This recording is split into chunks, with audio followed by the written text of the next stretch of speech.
on? Yes. Haribo, everybody. Welcome to and Namaste. Thank you for sharing the evening with us, and we hope you'll find it relaxing to chant along and listen to Mahadeva Dasa's Bhagavad Gita class.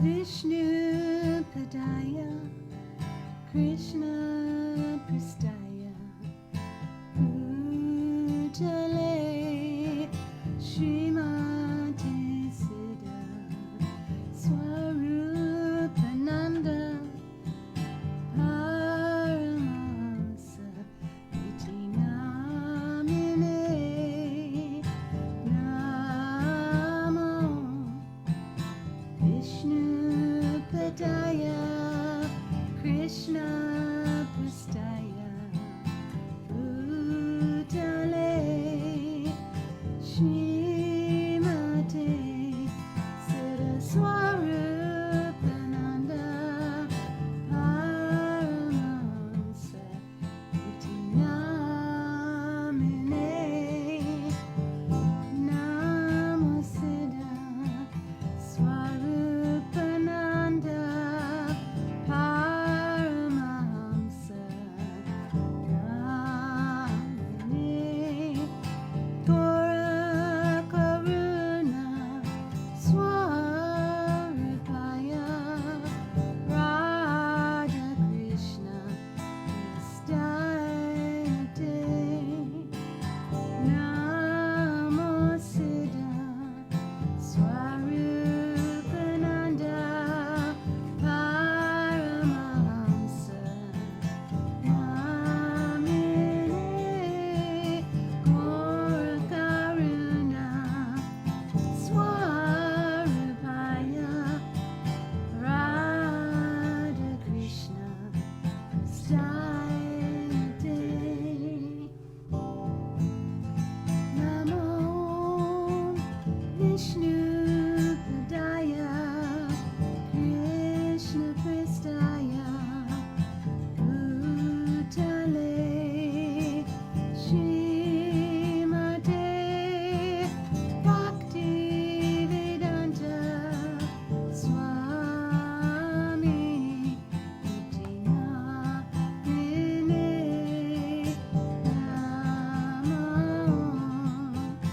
Vishnu Padaya Krishna Prastaya Bhutale Srimate Bhakti Vedanta Swami Iti Namine. Where is it?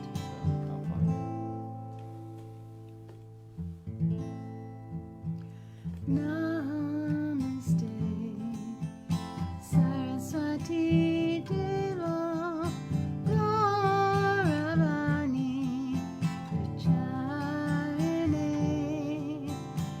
Just go to your home page on Facebook. Nirvasesha Sunyavadi Kaskachadi Satarine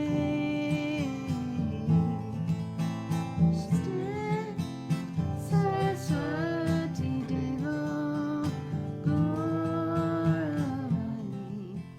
Pracharine Nirvasesha Sunyavadi Paskacha Desatarine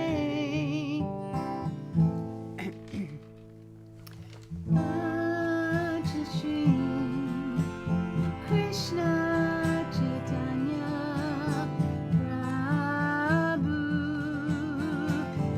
Nityananda Shri Advaita Gadadhara Shri Vasadi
Krishna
Jayam Vishnupat Paramahansa Parivrajagasatara Sata Shishima. His Divine Grace Srila A.C. Bhaktivedanta Swami Prabhupada Ki Jai. Ananta Koda Vaishnava Vrinda Ki Jai. Prem Se Kaho Shri Krishna Chaitanya Prabhu Nityananda Shri Advaita Gadadhar Shivasari Gaur Bhattacharya Ki Jai. Namacharya Srila Haridas Thakur Ki Jai. Nitai Goes World Mission Ki Jai. Navadvita Ki Jai.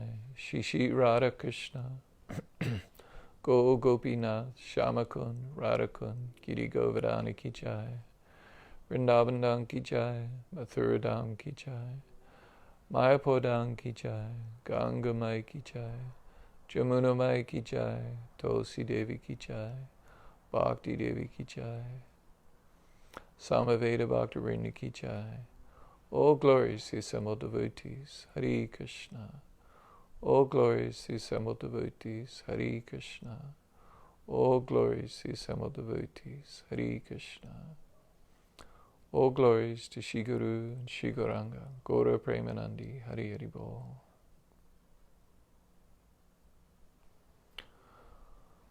Oma Gina Timarandasya Gina Gina Salakaya Chaksurun Militanyena Tajmai Shri Guruve Namaha.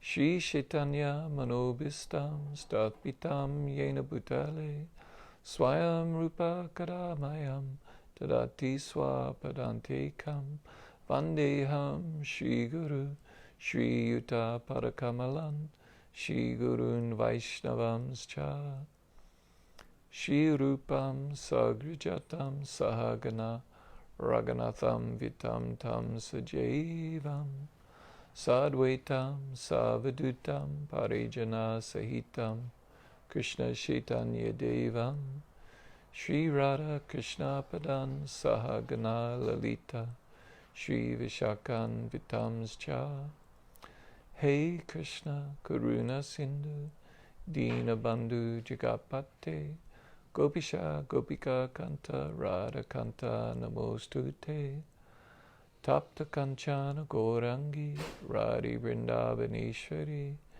Rishabhanu Sutta Devi Pranamami Hari Priye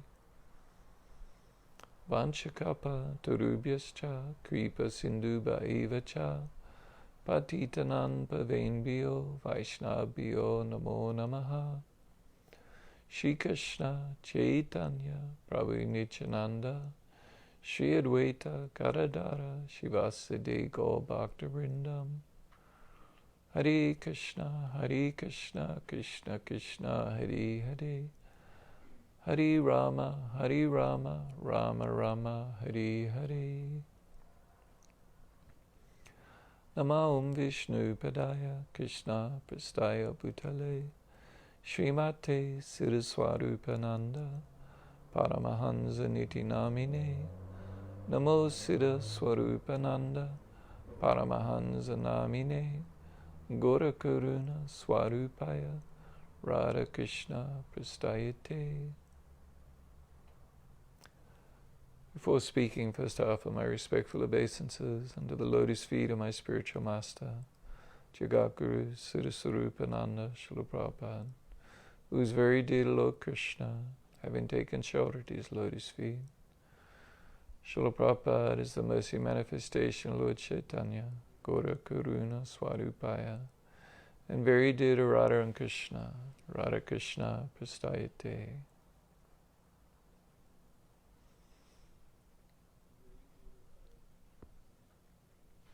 And I offer my respectful obeisances to all the Vaishnava devotees of the Lord, who like wish-fulfilling trees, able to fulfill all the desires of the living entities, and are very compassionate upon them. Haribo Namaste. So this week, in just a couple of days, following Govardhan Puj, which was yesterday, and on Wednesday it's His Divine Grace Srila A.C. Bhaktivedanta Swami Prabhupada's appearance day. Disappearance day. And, it's only through the mercy and efforts of His Divine Grace that we even know about Krishna at all. That way, we're having Bhagavad Gita classes where we're discussing Bhagavad Gita as it is, Srila Bhaktivedanta Swami's most scholarly presentation of Bhagavad Gita, which is actually, a revolutionary type presentation, where he provides in such a scholarly way the Devanagari Sanskrit text, and then he provides the transliteration, the synonyms, word for word translations from the Devanagari into English with diacritical marks, that we can read for each word, and then the meaning of the word, the Sanskrit word, and then a translation, which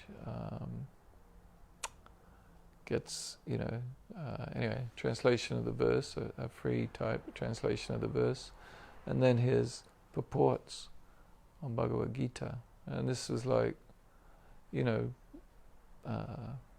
essentially revolutionary. All the previous translations had been either just sort of, word for word type scholarly translations or impersonalist translations. So Srila Bhaktivedanta Swami Prabhupada, is essentially the first to translate Bhagavad Gita into English as it is. He's very, and he's choosing the name for his translation as Bhagavad Gita as it is. It's Krishna speaking to his devotee Arjuna, his friend and cousin and brother-in-law and so on, but essentially Arjuna is Krishna's devotee. He's a bhakta. Krishna several times says, in chapter 4, text 3, because you are my devotee and friend. Because Shakasheti, because you Bhakto Ashimi Shakasheti, because you are my devotee, I'm speaking this science to you. Because you're my devotee and my friend. So Krishna is speaking as Krishna Sri Bhagavan, the Supreme Personality of Godhead, and he's talking to the minute Jiva entity, Jiva Bhuta, or the Jiva Atma, Arjuna, and he's speaking to him in this wonderful transcendental conversation and dialogue, because Arjuna is his devotee, his bhakta. So this is the mood in which Bhagavad Gita is spoken. And so when a impersonalist translates it, it's like what's going on? It doesn't make any sense. They're not recognizing Krishna as the Supreme Personality of Godhead, and Arjuna is a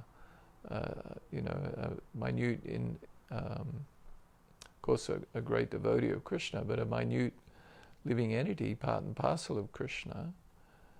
Their translation is from the point of view, and their commentary, if there's some, is from the point of view that, yeah, sure, Krishna's God, but I'm God too. We're all God, we're all Brahman.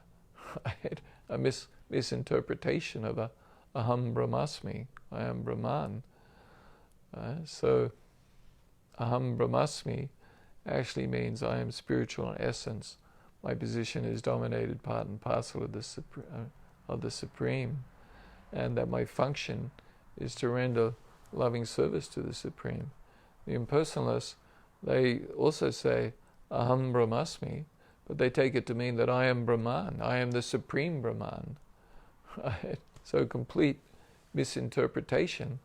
In fact, in Bhagavad Gita, in several places, most particularly at the beginning of chapter 12, Krishna makes it very clear that that the impersonalist is eventually they become a devotee and make spiritual progress. But Krishna makes very clear throughout Bhagavad Gita that he's not impersonal. That no, Krishna himself is the Supreme Personality of Godhead. And Srila Vyasadeva in his translations, it's Sri Bhagavan Nuvacha. So Sri Bhagavan speaks. Bhagavan meaning the Supreme Person, full of all opulences. So Srila Bhaktivedanta Swami's translation of Bhagavad Gita, with his wonderful purports that elucidate the actual meaning of what Krishna is saying and adds richness and depth to it, so that us poor English-speaking people with Westerners with no conception or understanding of all the Vedic philosophy and that goes behind, like this Bhagavad Gita is like it's a short pithy summary, 700 verses. It's like a summary of the entire Vedic literature. And so within the conversation, Krishna is referring to all kinds of concepts that are elucidated at length in the Vedic literatures. But in Bhagavad Gita, they're just sort of summarily introduced and discussed and not in too much depth. So Srila Bhaktivedanta Swami in his purports is making it clear for us so that we can understand some of the more deeply what these different concepts that Krishna is speaking of, what they are, what they mean. So anyway, so we're very fortunate. I mean, to say we're very fortunate is like a huge understatement. Right? It's like, we are just so fortunate that Srila Bhaktivedanta Swami Prabhupada made the effort. And he made a huge effort. Just even to translate Bhagavad Gita. In fact, actually, Srila Bhaktivedanta Swami, he'd previously done an English translation when he was still, a householder living with his wife and children in Calcutta. And he'd translated a whole Bhagavad Gita, a complete manuscript, with the translation and a purport and everything. And one day it disappeared from his house. It's just a paper copy typed, right? So he didn't have the opportunity as we do to type into a computer where it's saved. So he'd spent, a long period of time preparing this Bhagavad Gita, and then he lost it. Essentially it was stolen, and he sort of, it's not quite clear what happened to it. He never found out what happened to it. So someone took it. We don't know who, but so like normally, say someone like myself, I'd just be like, you'd get all depressed and just give up. I'm never going to do that again, And actually, Bhaktivedanta Swami, he also did a translation of Bhagavad Gita into Bengali, and which is Bengali is or Bangla is it's an Indic language based upon Sanskrit, but some of the pronunciations are a little different, and the script that's used is different, and and Sanskrit is very, very grammatical language. As I've described, it has all these grammar rules and rules of sandhi or combination, sandhi, and which changes the letters. So Bengali is a common language used by the common people, so it doesn't have as much grammar, and it doesn't have this sandhi. And so anyway, so he made a translation of Bhagavad Gita, called it Gita Gan, in Bengali, but he made it so it rhymed, so in others has a meter to it, as does the original Gita in Sanskrit. Although the original Gita doesn't rhyme, but anyway, he made it like a very scholarly and very authoritative translation into Bengali. So anyway, he comes to the West. He's in New York. He's brought the Srimad Bhagavatam with him, Canto 1, 3 volumes of Canto 1, which he did a great personal effort. He would go from Vrindavan. He'd do a lot of his translating in Vrindavan, and then he'd go to New Delhi, and he had a room there above a temple. And he would then go from there to the typesetters, and then he would take the typeset work to the printers, and he'd arrange to get the paper to the printer, then he'd have to get it from the printer to the binder, the book binder. So he went through all this effort with the Srimad Bhagavatam, and then he had to sell it to raise funds to pay for the printing of the next volume. So he printed 3 volumes. Once he had the 3 volumes, then he was also able to get his passport and the various permissions that he needed from the Indian authorities and government to be able to go to the US. And it was also at this same time that coincidentally America lightened up on its immigration requirements, which have been tightened up again. Anyway, and so he was able to actually go to America, and he brought his Srimad Bhagavatam with him, first canto, the 3 volumes, and when he got to New York, he was actually distributing the Bhagavatams. He would take them to bookstores, and he would sell them to passers-by on the street, and then actually the sales of these Bhagavatams actually paid for his upkeep. I've mentioned before, there's another diary we're all probably fairly familiar with, the Jaladuta diary, the diary that Srila Bhaktivedanta Swami Prabhupada kept while he was on the steamship Jaladuta from India to Boston and then on to New York. He had a second diary that he also kept in the early days in New York when he was just on his own until he just got too busy to keep it anymore.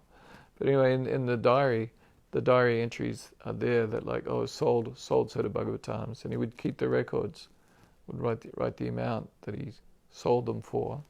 Bhaktivedanta Swami Prabhupada had been a businessman, a chemist, pharmacist. Sometimes he actually operated a pharmacy store, and other times he was actually manufacturing and distributing wholesale throughout various parts of India his pharmaceutical products. But anyway, he was very detailed. He was bookkeeping, so he was keeping business records, how much he spent, how much income came in from selling Bhagavatam, and how much he spent on different expenditures. One banana, right? Bus fare, 5 cents. Bananas, 10 cents, and so on. But anyway, so he was, after he was making some success, he began speaking on Bhagavad Gita, and so he then made another translation on Bhagavad Gita, because Bhagavad Gita is actually a more appropriate literature for distributing to new people.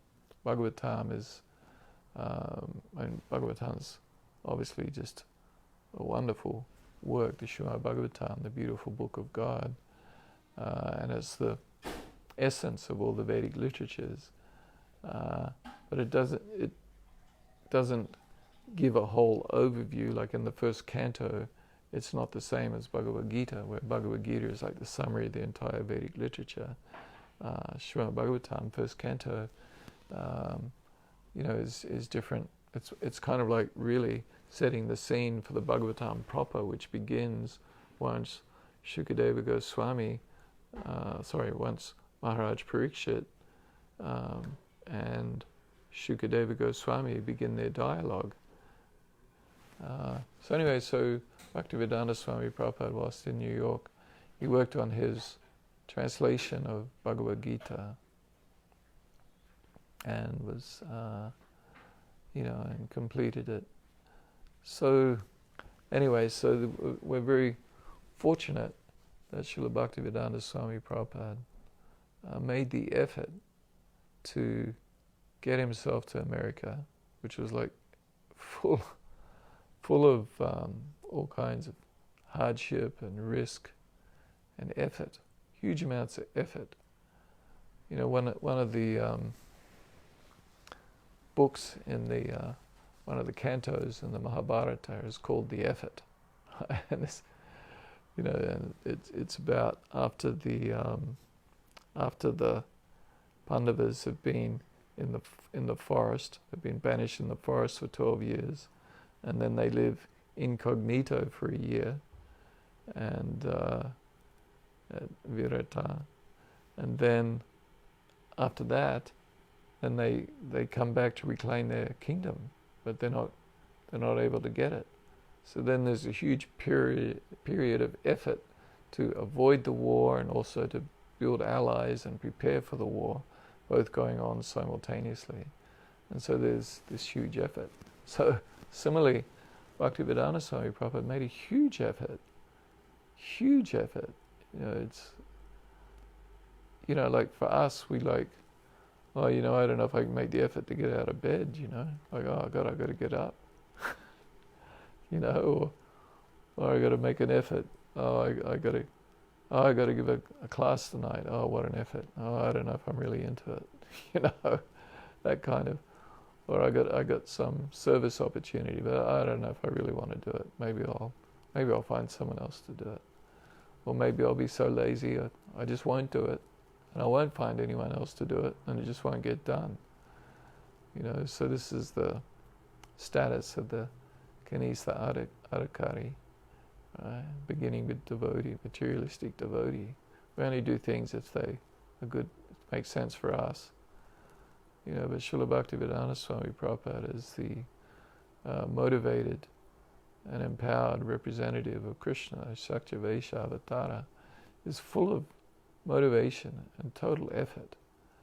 And his relationship with Srila Bhaktisiddhanta Saraswati Thakur, his spiritual master, he was so driven to please his spiritual master.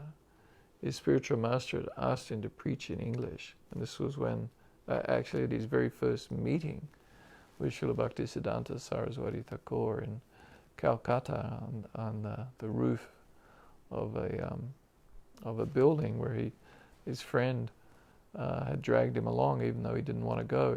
He went along, and he's just a young man dressed in khadi. He was in Mahatma Gandhi's movement, and straight off, Srila Bhaktisiddhanta Saraswati Thakur asked him to preach in English, and the message of Lord Chaitanya. You're educated young men, you should preach Lord Chaitanya's message in English. And Bhaktivedanta Swami had a dispute with his Divine Grace Srila Bhaktisiddhanta Saraswati that no one will pay attention because we're not independent, because we're oppressed by the British. No one will listen to this message of Lord Chaitanya. So Srila Bhaktisiddhanta Saraswati set Srila Bhaktivedanta Swami Prabhupada right, that that's irrelevant. There's a crying need for this message of Lord Chaitanya, that you're not this body, your spirit, soul, servant of Krishna. You're on the wheel of birth and death. You need to get free of this by becoming a devotee of Krishna. This message and teaching of Lord Chaitanya can't wait. It needs to be spread. And Srila Bhaktivedanta Swami left his meeting with Bhaktisiddhanta feeling that Lord Chaitanya's mission was in good hands.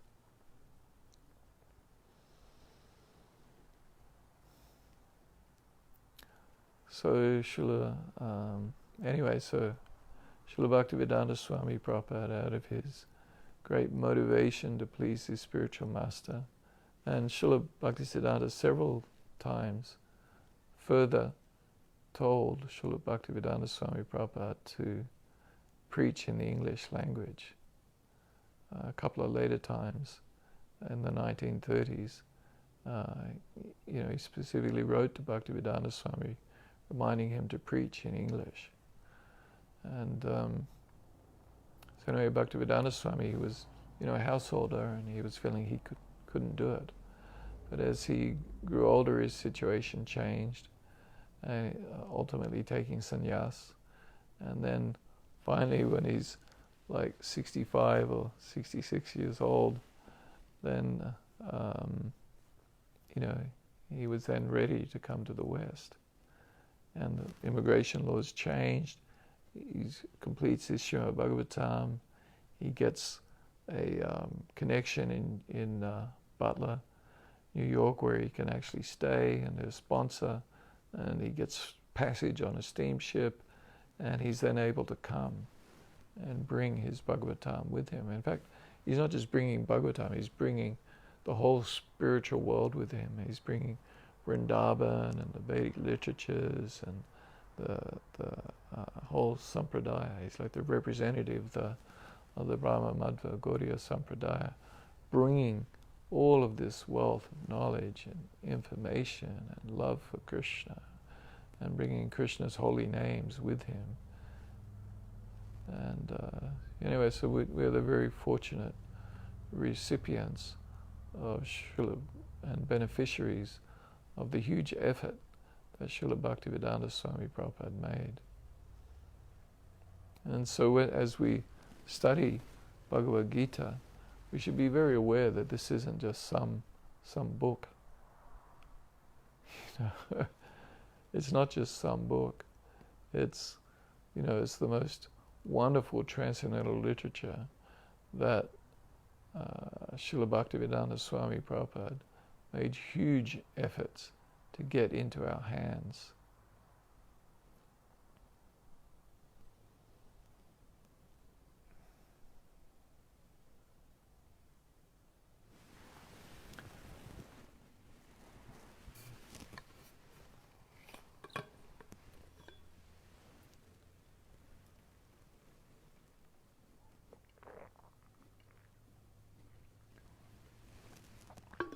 So, anyway, on Wednesday, as we celebrate the disappearance of His Divine Grace, so we should be mindful of how much effort He made and how grateful we should be that He made those efforts. Because if He hadn't made the effort, well, we wouldn't be here talking about Bhagavad Gita. I wouldn't be here talking about Bhagavad Gita, and you wouldn't be there attending Bhagavad Gita class.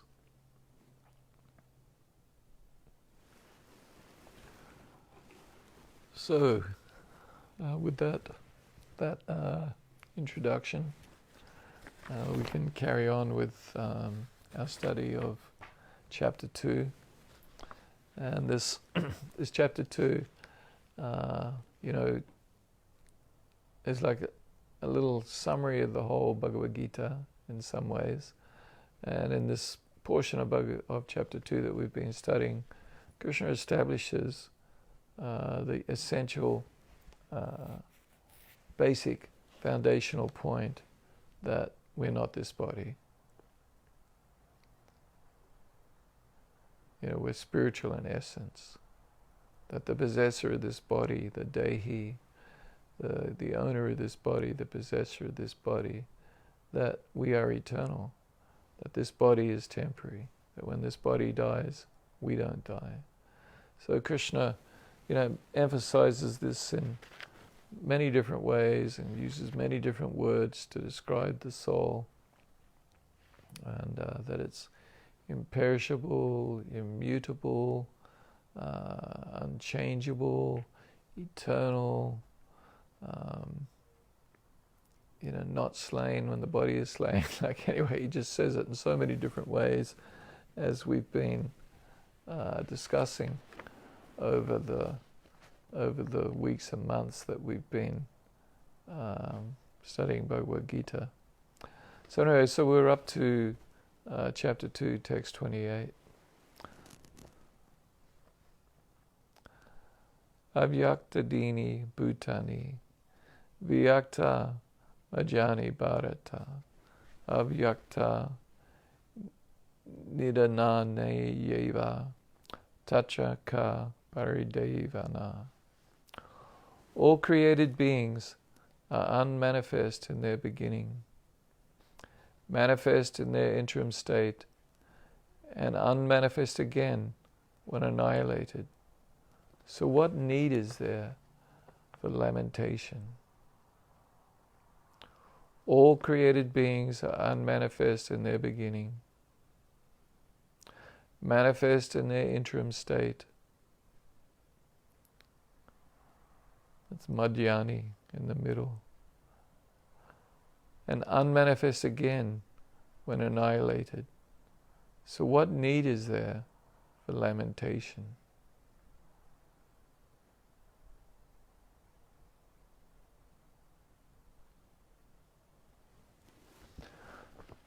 So there's a couple of ways that or several different ways that the commentators on Bhagavad Gita take this verse.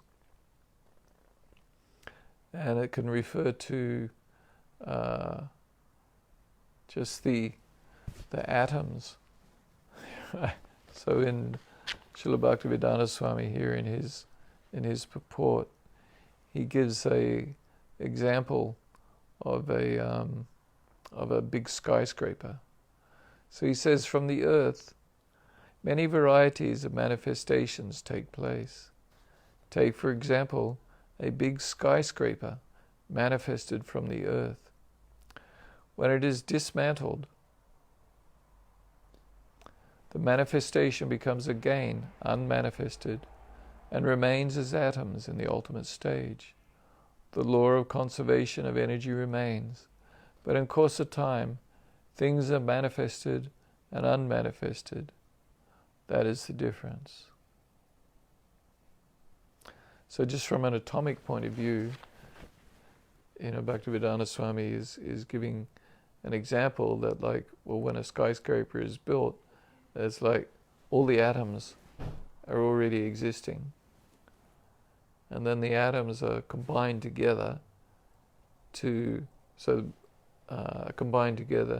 create a skyscraper. And then when the skyscraper is finally annihilated, pulled down, blown up, all the atoms still exist, but now the skyscraper is no longer manifest.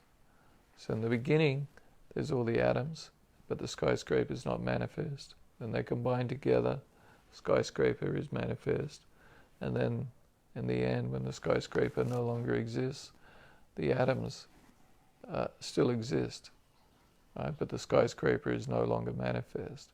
So,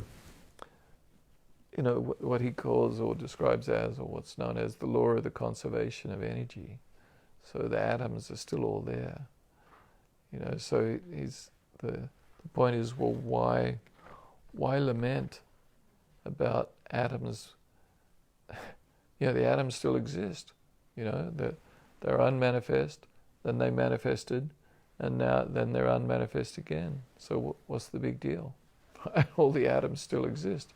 So this is just from a very sort of basic material point of view. So in the other commentaries, so Srila Baladeva Vijayabhusana, actually some reason I just like to be able to see what's going on, so I can be sure it's still going on. Somehow here Facebook crapped out on me. Seems to be doing it regularly lately.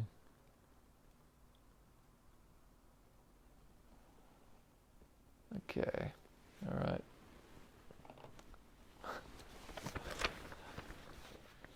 One technical problem after another. Anyway, so Srila Baladeva Vijayabhusana, he says, if one thinks that the body is the self, or if one thinks that the body is different from Atma, or the soul, there is no need to lament for the destruction of the body, since the elements composing the body are eternal. This is expressed in this verse. So this is Srila Bhaktivedanta Swami's comparison to a skyscraper, and then the sort of modern scientific view of the law of conservation of energy, right? All the elements still exist. Everything is still there, right? Then Srila Vishwanath Chakravarti Thakur, he brings up a number of different ways of looking at this. So he says, thus, from the point of view of the soul, having no birth and death, this is in text 20 of chapter 2, and from the point of view of the body, for which birth and death are certain, which is verse 27, which we discussed last week. For one who is born, death is certain. For one who dies, birth is certain. Jatasya hi dhruvo mritu dhruvam janma mitasya cha. The causes of lamentation have been eliminated. Right? From the point of view of the soul, there is no birth or death. And from the point of view of the body, birth and death are certain. So then the causes for lamentation have been eliminated. Krishna's explaining to Arjuna, you got no need to worry. The soul is eternal. And from the point of view of the body, birth and death are certain. So who laments for something that's certain? In this verse, the Lord argues against lamentation using both ideas, being eternal and having certain birth and death, but with a purely materialistic argument.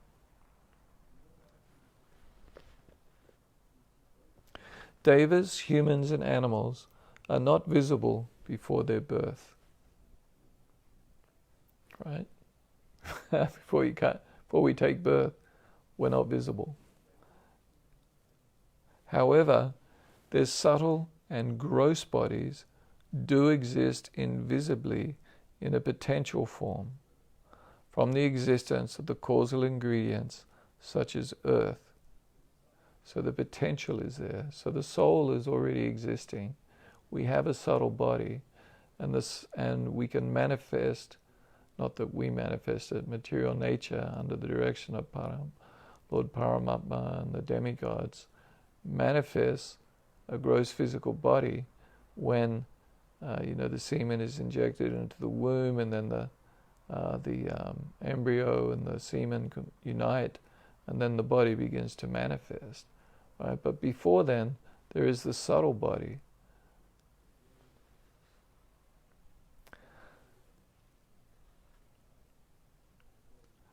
They become visible in the middle period.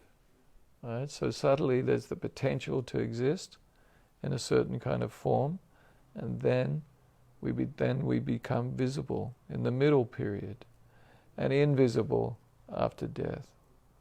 Then even at the time of Mahapralaya, so at the end, during the time of the partial annihilations, and then at the time when the whole material manifestation is not manifest, the living entities who have not gone back home, back to Krishna, back to Godhead, or temporarily merged into the Brahman, then we actually rest within the body of Lord Narayana. Nara refers to people, and Yana is the rest or the support. So we actually merge into the body of Narayana, and it's like a big long period of rest. We still have our subtle body with all our desires and karma are all in there, stored within there already to become active again. But we become inactive as the world, the universe is no longer manifest, or during the time of partial annihilation, just during the night of Brahma, then we become just inactive, and this is the period of Mahapralaya. But during this period, these bodies exist in a subtle form through the continued existence of subtle form of karmas and other elements. Thus, all living entities' bodies are invisible before birth and after death, and they are visible in the interval.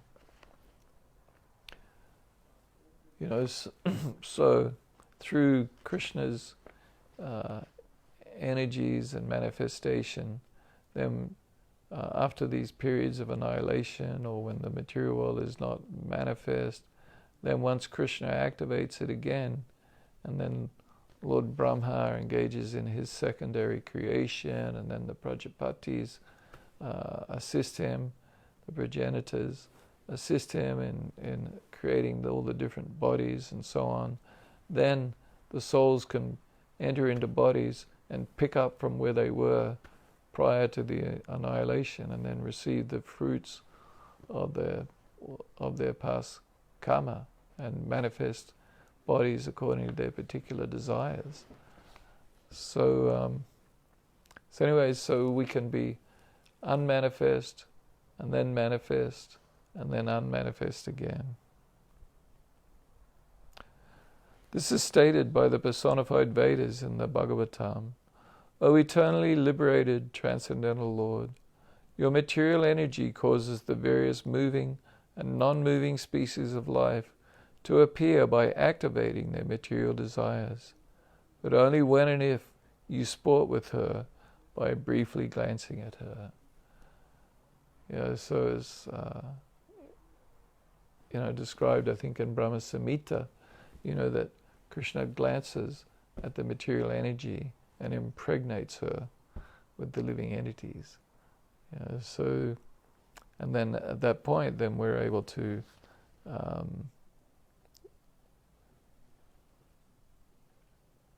our material desires are then activated, and we take on bodies. So then there's a very nice quote here from Narada Muni, from Srimad Bhagavatam, Canto 1, Chapter 13. And in this particular chapter, Maharaj Yudhisthira has awakened to find that his uncle Dhritarashtra has left. Dhritarashtra and his wife Gandhari and also Vidura have all left. And Maharaj Yudhisthira is very upset by this. So even though Dhritarashtra was such a cause of problems and difficulties, I'm totally understating it here, problems and difficulties is just does not capture what all the trouble and difficulties that Maharaj Dhritarashtra caused to Maharaj Yudhisthira. But even despite this, Maharaj Yudhisthira, he's feeling bad. This is the nature of devotees, so soft-hearted. He's feeling bad, because Maharaj Dhritarashtra and Mother Gandhari, they've lost all their sons, right? They had 100 sons, and they're all gone, all dead, right? All killed. Bhima basically killed them all,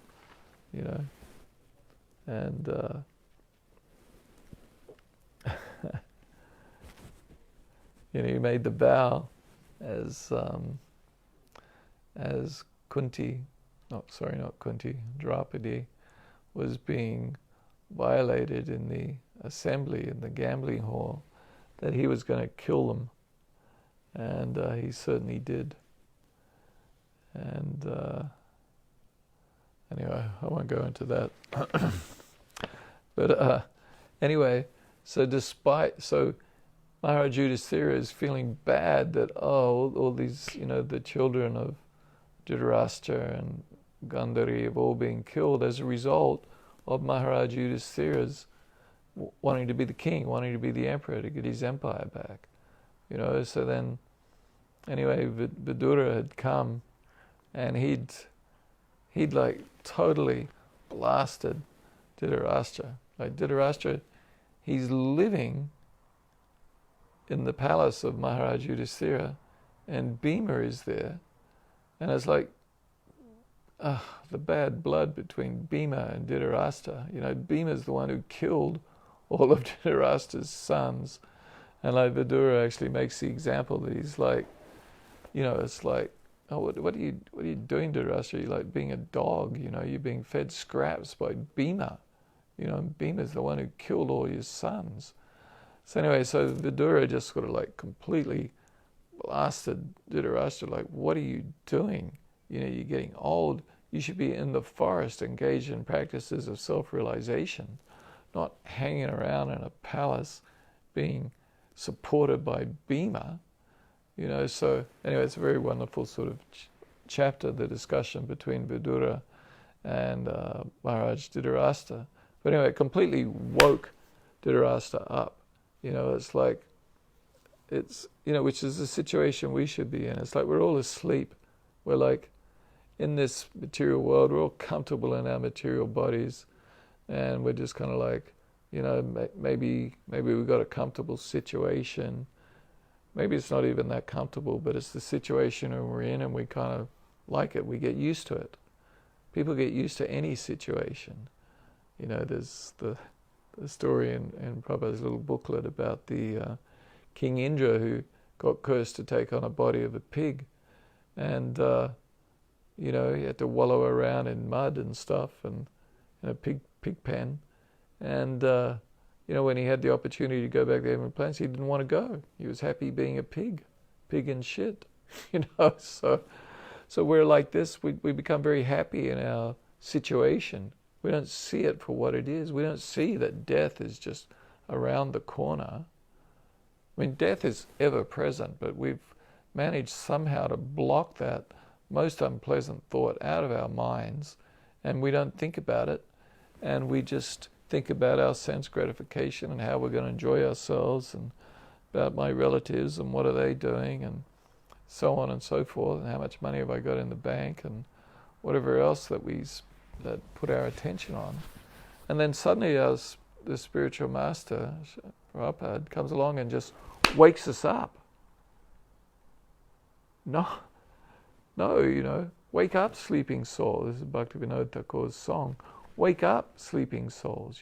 Wake up to your real situation.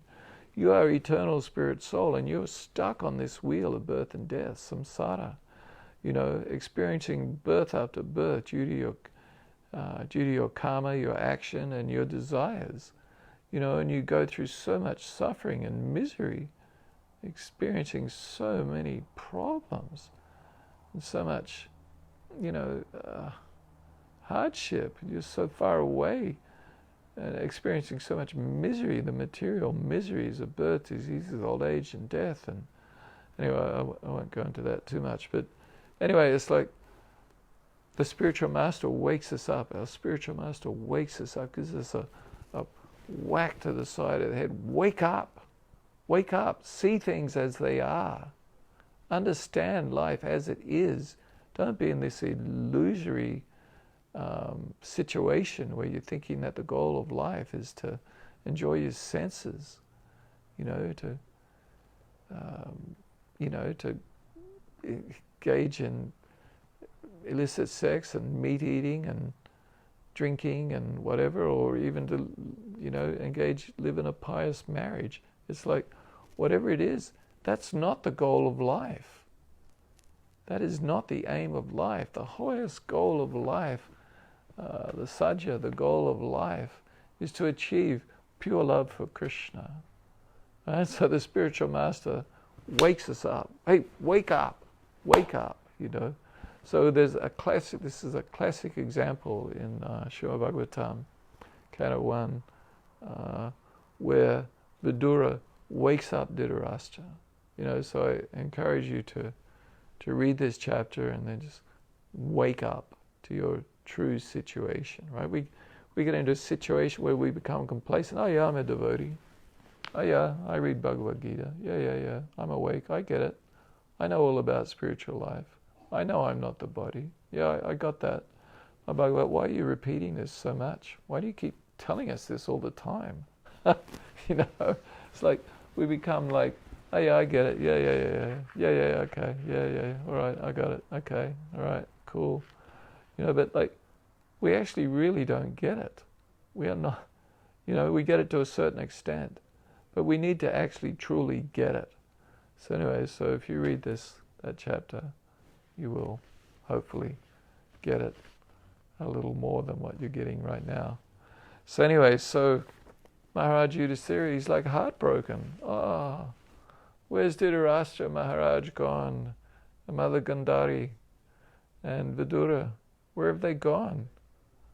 And he's like, Right? He's attached to them.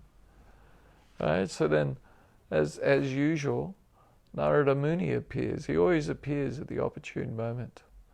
And so the transcendental spaceman, he's having to move all the time. He was cursed that he couldn't stay in one place. So, and there's a whole story about that. But anyway, Narada Muni, he arrives always at the opportune moment. And he says, O King, in all circumstances, whether you consider the soul to be an eternal principle, or the material body to be perishable, or everything to exist in the impersonal absolute truth, or everything to be an inexplicable combination of matter and spirit, which of course is the situation. It's just inexplicable. Who can understand it? But anyway, feelings of separation are due only to illusory affection and nothing more. So Narada Muni arrives to wake up Maharaj Yudhisthira, that regardless of what your philosophical understanding may be, in all circumstances, whether you consider the soul to be an eternal principle, which is the actual absolute truth, or the material body to be perishable, which of course that is true too, or everything to exist in the impersonal absolute truth, in other words, if you're an impersonalist, but in the deeper sense, everything does exist within the absolute truth, or everything to be an inexplicable combination of matter and spirit, in other words, you just can't figure it out, right? Feelings of separation are due only to illusory affection and nothing more. And so why is this affection illusory? It's because we are only temporary. And we are not these bodies. This is ahankara, false ego. I am not this body. You are not your body. It exists for a short period of time, and then it will cease to exist. And so whatever affection you have for it is just an illusion. It's real, the other body exists, but it's illusory in the sense that it's temporary. We're just like, the example Hiranyakashipu gave, and he's speaking to the widow of Hiranyaksha and his nephews, that we're like passing through a restaurant. You go into a restaurant, and maybe it's a restaurant where you have to sit at the same table with some other people, and you engage in some conversation, establish a bit of a relationship, and then you get up from the table and you go your own separate ways, and you never see each other again. And that is exactly like a family. That's what a family is. You get these strangers coming together for some time, and then they go their own way. So it's all just an illusion. It's temporary, it's false. I mean, it's real, but it's temporary, so in that sense it's false. And it's like, so why put your whole life, all your affection into it, It's just illusory. So anyway, Haribol, Namaste, thank you very much. Please, on Wednesday, please be very mindful and full of remembrance for His Divine Grace, Srila Bhaktivedanta Swami Prabhupada, for his kindness in giving us Bhagavad Gita, and the efforts that he made to come to the Western world for our benefit. He didn't come for his benefit, he came for our benefit. And so we should greatly appreciate his effort. Okay, thank you very much. Haribol, Krishna, Krishna.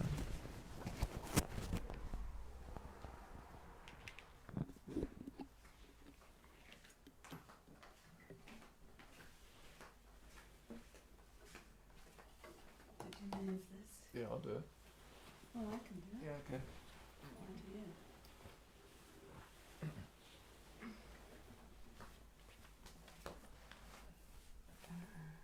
This one. Okay.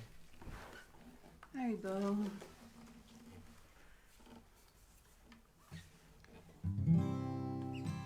Hare Krishna, Hare Krishna, Krishna Krishna, Hare Hare, Hare Rama, Hare Rama, Rama Rama, Hare Hare, Hare Krishna, Hare Krishna, Krishna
again, everyone, for coming.